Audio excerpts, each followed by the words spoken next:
Assalamualaikum warahmatullahi wabarakatuh. Alhamdulillahirabbil alamin. Assalatu wassalamu ala hadzal nabiyil karim habibina Muhammadin wa ala alihi wa sahbihi ajma'in. Amma ba'd. Yang saya hormati rekan dan sahabat saya Pak Ahmad Muzani, Sekretaris Jenderal Partai Gerindra yang hari ini hadir mewakili Bapak Ketua Umum Partai Gerindra Pak Prabowo Subianto.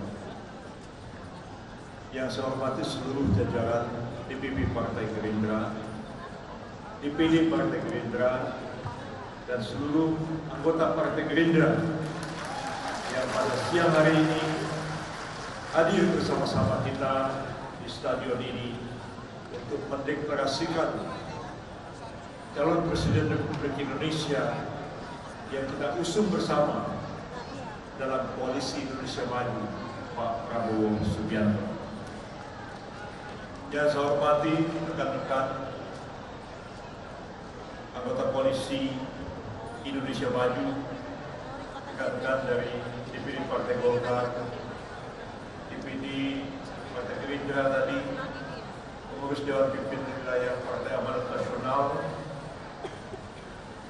saudara-saudara rekan-rekan pengurus dari Dewan Pimpinan Wilayah Partai Gelora Jawa Timur yang hadir pada kesempatan ini, rekan-rekan dari PSI, rekan-rekan dari Partai Garuda, dan yang saya muliakan Ketua Majelis Syuro Partai Bulan Bintang, Bapak Dr. K. Haji Maksud Anhar, Wakil-Wakil Ketua Umum Partai Bulan Bintang, Ketua Bapilu Pak Hilman Indra, Ketua Mahkamah Partai, dan seluruh caleg Partai Bulan Bintang dari 15 wilayah zona 2, dan yang saya hormati juga Dewan Pimpinan Wilayah Partai Bulan Bintang Jawa Timur sebagai sohibul bait dalam kegiatan ini, dan yang sama-sama kita muliakan sesepuh dan senior kita Bapak Jenderal TNI Purnawirawan Agus Tadi, mantan Kasat, tokoh senior yang kita hormati bersama-sama, dan sahabat satu angkatan Pak Prabowo Subianto, Pak Haji Bakri yang juga hadir pada kesempatan ini, Pak Dr. Yanda Zainul Ishaq yang juga salah seorang pendiri Partai Bulan Bintang hadir pada kesempatan yang berbahagia ini. Hadirin hadirat yang saya muliakan, marilah kita bersama-sama menjadikan puji dan syukur kehadirat Allah Azza wa Jalla. Siang hari ini kita berkumpul bersama-sama di Surabaya dengan satu niat yang baik. Kita bersama-sama membulatkan tekad kita, menyatukan hati dan pikiran kita, menguatkan derap dan langkah kita bersama. Hari ini kita di Surabaya kembali mendeklarasikan pencalonan Bapak Jenderal TNI Letnan Jenderal TNI Purnawirawan Prabowo Subianto sebagai calon Presiden Republik Indonesia.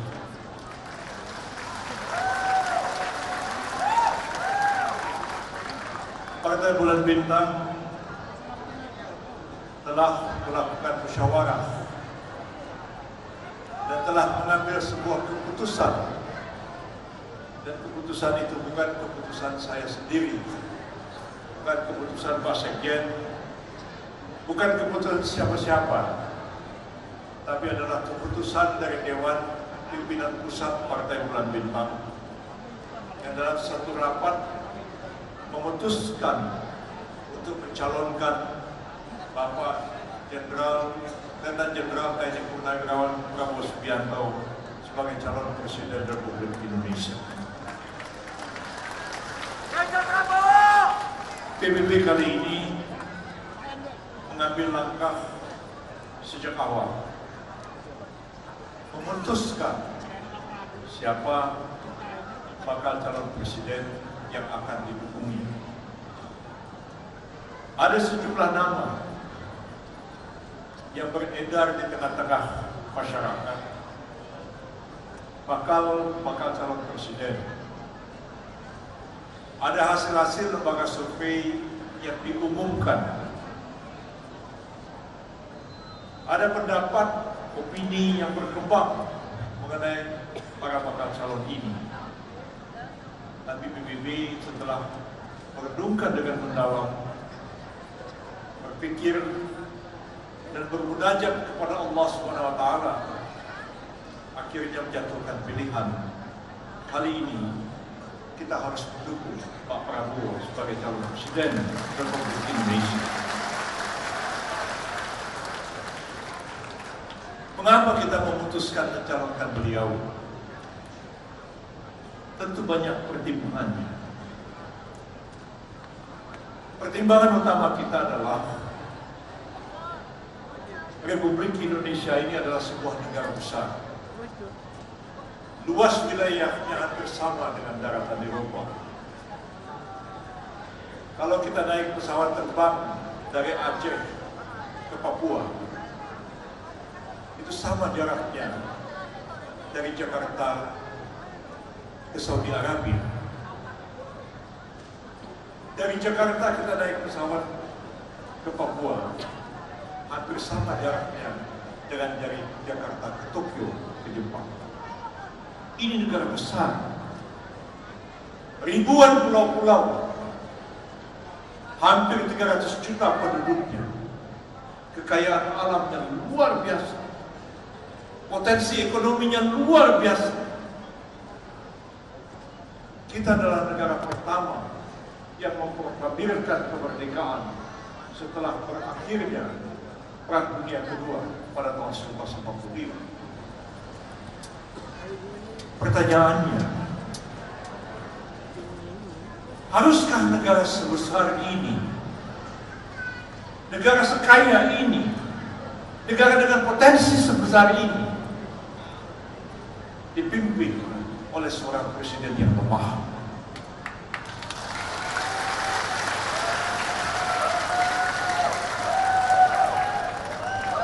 Pertanyaan kita juga, ada negara-negara lain yang merdeka belakangan dari kita. Korea Selatan sebagai satu contoh. Malaysia baru merdeka tahun 1958. Singapura tahun 1963. Begitupun negara-negara Asia, Afrika yang lain. Namun kenyataannya, tidak sedikit negara-negara Asia itu mencapai kemajuan sosial dan ekonomi jauh lebih besar dibandingkan negara kita.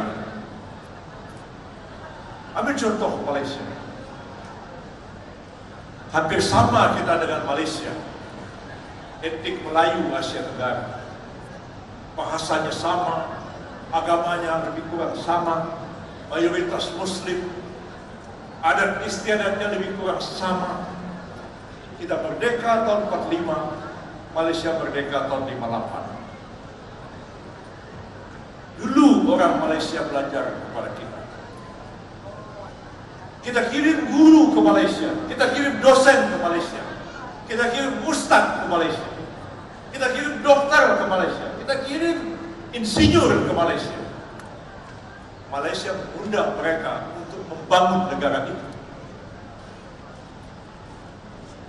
Kita dulu mengolok-olok orang Melayu, Intel Melayu, Cowboy Melayu, pokoknya yang jelek-jelek Melayu semua. Apa yang terjadi 20 tahun kemudian? Kemajuan ekonomi Malaysia melampaui kemajuan Indonesia. Kalau sebelumnya kita kirim dokter, kita kirim insinyur, kita kirim guru, kita kirim dosen, 20 tahun kemudian kita kirim buruh, kita kirim pembantu rumah tangga ke Malaysia. Ada berbalik. Orang Melayu yang kemudian mengolok-olok orang Jawa. Itu terjadi. ingat satu hari Pak Mahathir bercanda sama Gus Dur, Presiden. Pak Gus Dur, kata Pak Mahathir, saya bingung. Dulu di Malaysia itu tidak pernah orang hilang kasut, hilang sepatu, hilang sendal kalau pergi ke masjid. Sekarang banyak hilang sepatu, hilang sendal di masjid. Usut punya usut, ternyata yang mencuri sepatu dan sendal itu TKI asal Indonesia. Apa jawab Gus Dur? Ya bagaimana ya Pak Mahathir? Emang dari kampungnya kelakuannya sudah kayak begitu, kata Gus Dur. Kalau ngomong bercanda, saya dengar. Saya malu dengan saya juga bicara dengan kawan-kawan para pemimpin Malaysia. Yang sebagian adalah orang Jawa. Sekarang ini Wakil Perdana Menteri Malaysia, Ahmad Zahid Hamidi, orang Gunung Kidul, Jogja, masih bisa berbahasa Jawa sampai hari ini. Menteri Dalam Negeri Malaysia sekarang, Saifuddin Nasution, orang Minangkabau, orang Mandailing, jadi Menteri Dalam Negeri Malaysia sekarang. Kalau ketemu dengan saya, termasuk Anwar Ibrahim mengatakan, Yusril, sayang Indonesia. Begitu besar negaranya, begitu kaya negaranya. Sayang pemimpinnya itu tidak cukup canggih untuk mengelola, memimpin bangsanya menjadi sebuah negara maju dan sebuah negara besar.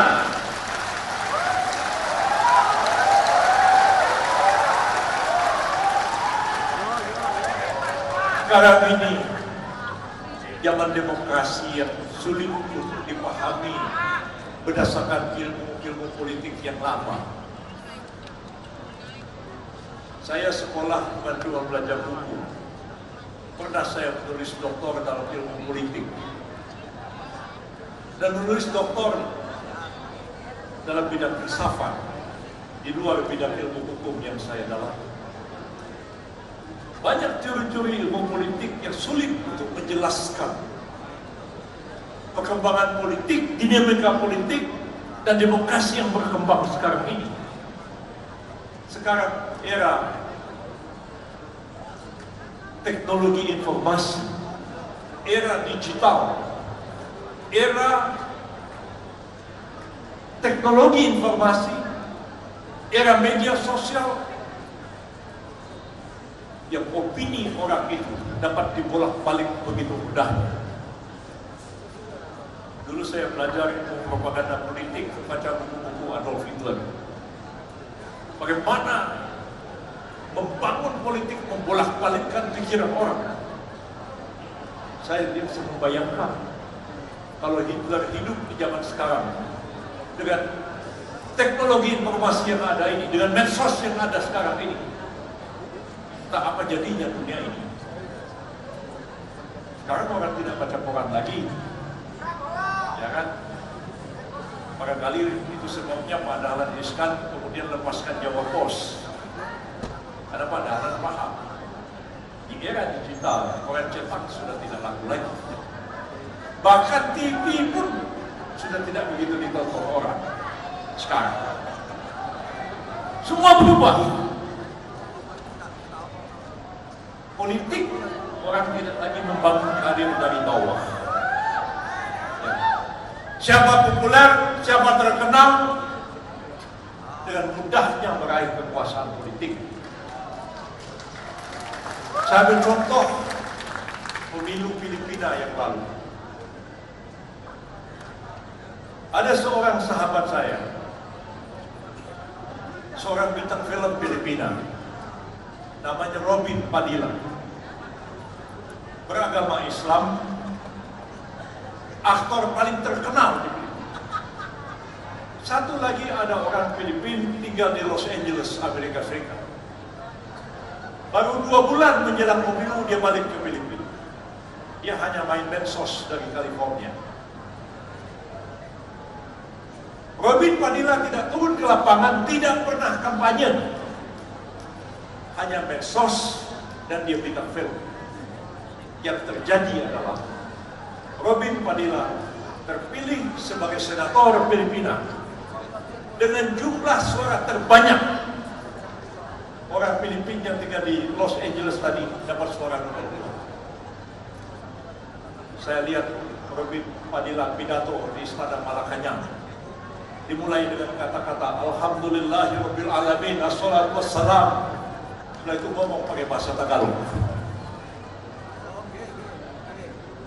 Berapa lama kemudian saya bilang sama dia, Bin, jangan-jangan kamu ini besok jadi presiden Filipina. Bisa terjadi seorang Muslim menjadi presiden Republik Filipina di era digital sekarang ini. Dulu mustahil. Saya satu hari ada wakil kepala staf Angkatan Darat Filipina, namanya Letnan Jenderal Rex Pian, datang ke rumah saya, ngobrol dari jam 4. Saya bilang, saya minta maaf, saya mau sembahyang maghrib. Jenderal bilang, saya mau sembahyang juga. Loh, dia bilang, saya ini sebenarnya Muhammad Pian, tapi dibilang namanya Rex Pian. Mengapa saya mengganti nama begitu? Mustahil orang Islam bisa jadi jenderal di Filipina. Paling tinggi cuma kolonel. Ini kawan sudah legend, maka pura-pura jadi orang Katolik supaya bisa jadi jenderal. Tapi dengan medsos sekarang bisa-bisa orang Islam jadi presiden Filipina. Seperti Robin Padilla bisa menjadi senator dengan suara terbanyak. Di negara kita ini pun bisa aja ada orang yang gak jelas asal usulnya. Main medsos yang ada macam-macam dipompakan, bangun opini, dibangun tim segala macam. Ahok aja bisa jadi gubernur DKI Jakarta, yang sama sekali kita tidak bisa membayangkan itu terjadi beberapa puluh tahun yang lalu. Saya pikir saatnya sekarang kita merenungkan ini. Sebab itulah PBB setelah menimbang-nimbang, sebaiknya memang presiden yang akan datang itu orang yang mempunyai integritas pribadi yang kokoh, punya moralitas yang baik, ya. Kemudian orang itu punya pengetahuan, punya pengalaman dalam mengelola negara. Jangan sembarang orang dicopot tiba-tiba didudukkan jadi pejabat, apalagi jadi presiden. Gimana negara ini mau maju?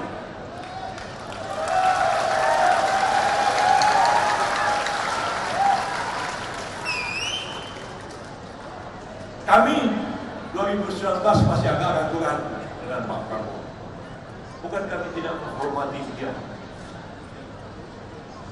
Kami sangat menghormati.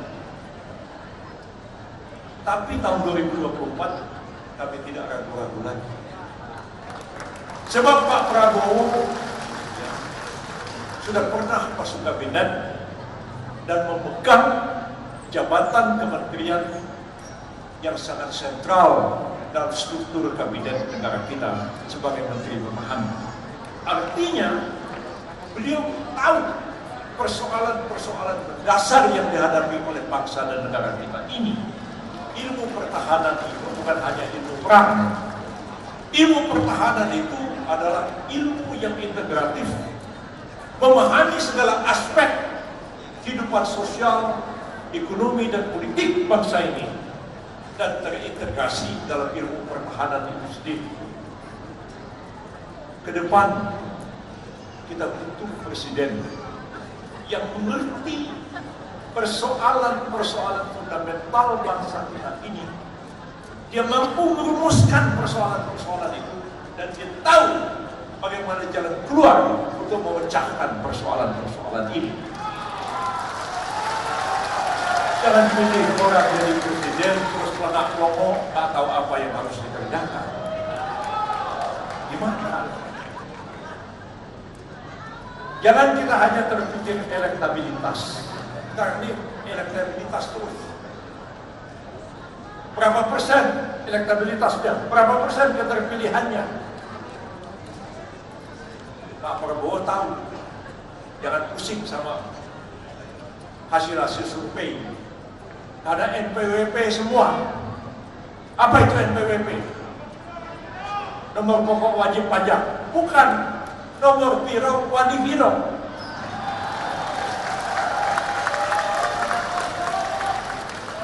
Mau jadi capres, mau jadi cawapres nomor 1, nomor 2, ya tinggal panggil lembaga survei, ya kan? Nomor biro, nomor siji, wani biro, berapa bayar? Jadi nomor 1, nomor 2. Padahal tidak selalu itu mengandung kebenaran. Kalau begitu, populer orang terpilih.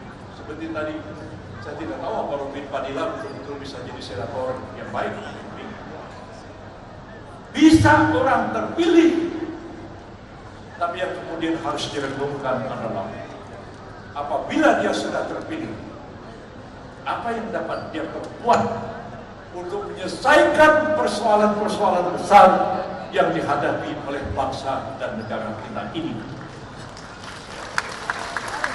Saya kira persoalan kita itu tetap ada pada persoalan ekonomi, persoalan sosial, stabilitas politik, dan persoalan hukum yang berat sekali di negara kita ini. Saya kira mengapa kita kalah dengan Malaysia itu karena persoalan hukum intinya. Orang Malaysia itu taat pada hukum. Otaknya itu otak fikih. Halal, haram, wajib, sunat. Kalau kita kan tasawuf, agak beda. Orang Malaysia itu otaknya otak hukum, agamanya itu fikih. Lalu dia dijajah Inggris. Orang Inggris itu juga sistematik hukum. Maka dia mulai dengan kepastian hukum. Di negara kita ini, kepastian hukum itu sangat mahal dan sangat langka. Termasuklah program Pak Jokowi sekarang ingin memindahkan ibu kota ke Kalimantan. Pak Jokowi bilang sama saya, Prof bantu ya, tangani persoalan hukum PKN. Baik Pak Presiden, boleh saya kira. Datanglah orang-orang ke saya. Pertanyaannya dua,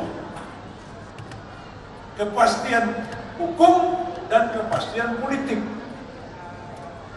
Pak Yusril, ini kok PKN ini bilang kita bisa tanah pakai 100 tahun.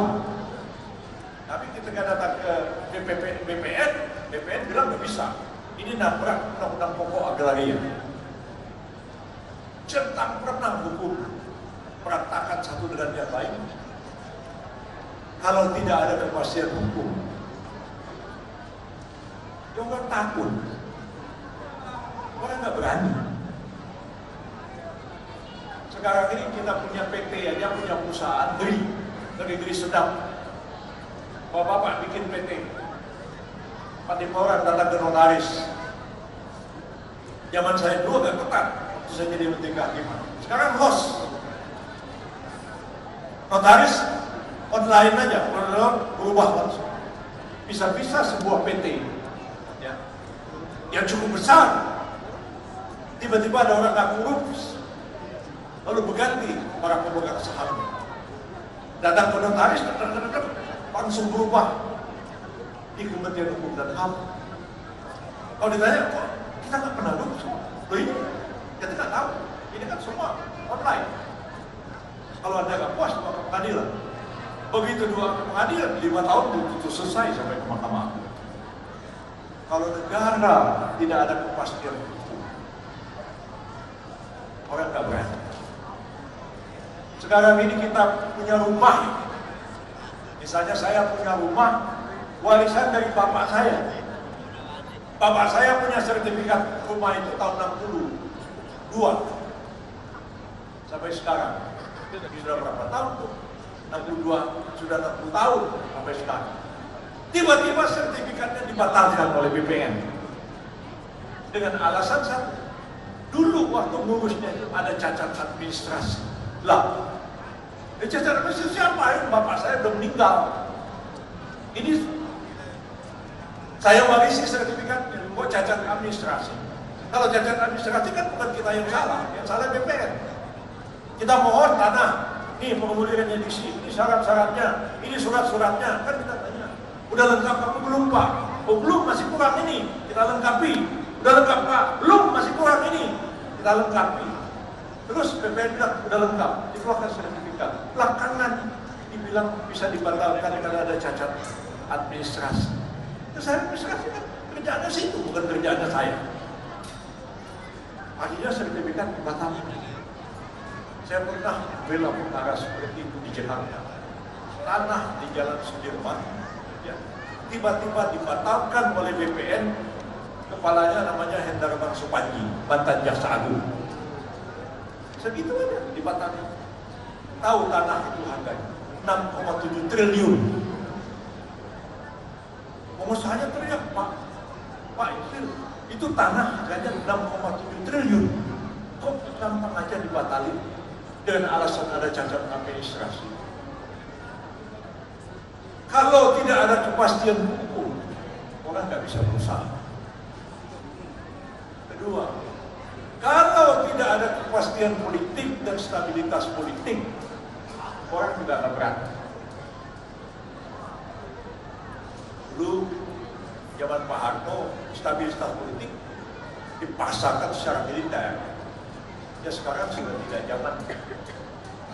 Kebebasan yang terlalu bebas tanpa kendali bisa berbahaya. Sementara diktatorisme tidak mungkin lagi diterapkan pada zaman sekarang. Saya tahu Pak Prabowo cukup paham hal ini. Beliau cukup lama dalam dunia militer. Saya nggak pernah jadi tentara. Saya cukup lama jadi birokrat, cukup lama terlibat dalam politik. Ya. Saya tahu apa yang harus dikerjakan oleh seorang presiden. Ya. 3 kali saya bekerja sebagai speechwriter presiden. Pak Harto, Pak Habibie, SBY. Ya. Maka lebih banyak pidato SBY saya buat daripada pidato Pak Harto. Kemarin dia marah-marah. Ini kata beliau kan. Koalisi para pengkhianat. Marah-marah Pak SBY.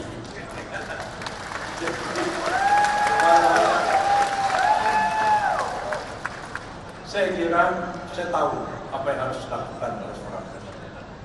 Dan saya lihat Pak Prabowo itu mampu melakukan. Kalau nanti beliau memilih pembantu-pembantu beliau yang juga memang orang yang mampu, kan? Jangan nanti mengulangi yang lalu. Nanti partai-partai dikumpulkan, ini menteri partai ini ya, menterinya 3, ini partai ini 2 ya, partai ini 4. Nanti namanya siapa? Bawa sini ya. Dan terserah, saya oke. Tapi yang apa-apa nanti tanggung jawab ketua partainya ya. Repot kalau begitu. Saya yakin Pak Prabowo tidak akan melakukan itu. Kapabilitas seseorang penting. Ya. Kedekatan dengan partai perlu dipertimbangkan. Kombinasi di antara keduanya itu akan membangun satu pemerintahan yang kuat dan stabil. Karena itu saya berkeyakinan kita tidak salah memilih beliau. Mudah-mudahan dia menang. Dan kita sudah dukung dari awal. PBB ini partai modernis. Ya. Partai modernis itu gampang ditebak orang langkahnya. Karena partai modernis itu terlalu kuat dia memegang etika politik, ya. Terlalu lurus pikiran, jadi gampang ditebak. Insya Allah PBB ini tetap istiqomah dengan Pak Prabowo Subianto. Kali kita mengambil keputusan seperti yang tadi dibacakan ayat Al-Quran, kita bermusyawarah bersama-sama, kita mengambil keputusan faiza azamta fatawakkal Allah. Dan jika kalian telah mengambil keputusan, maka laksanakanlah dengan rasa tawakal kepada Allah. Karena itu kita nggak berliku-liku, nggak berbelok-belok, ya, nggak bikin Pak SBY kaget. Insyaallah, ya. nggak bikin Pak Prabowo kaget. PBB lurus. Ya, dan karena itu dari dulu ya partai ini segini-segini aja. Ya, karena memang nggak mau neko-neko, nggak mau bikin aneh-aneh. Ya, Pak Muzani, Pak Sekjen Gerindra itu paham betul tentang PBB. Ya, beliau dari awal tahu tentang perkembangan PBB, terlalu lurus. Nah, kalau terlalu lurus ya begitulah nasibnya. Seperti ini. Mudah-mudahan kerjasama yang baik antara Gerindra dengan PBB ini akan melahirkan sesuatu yang baru bagi politik Indonesia ke depan.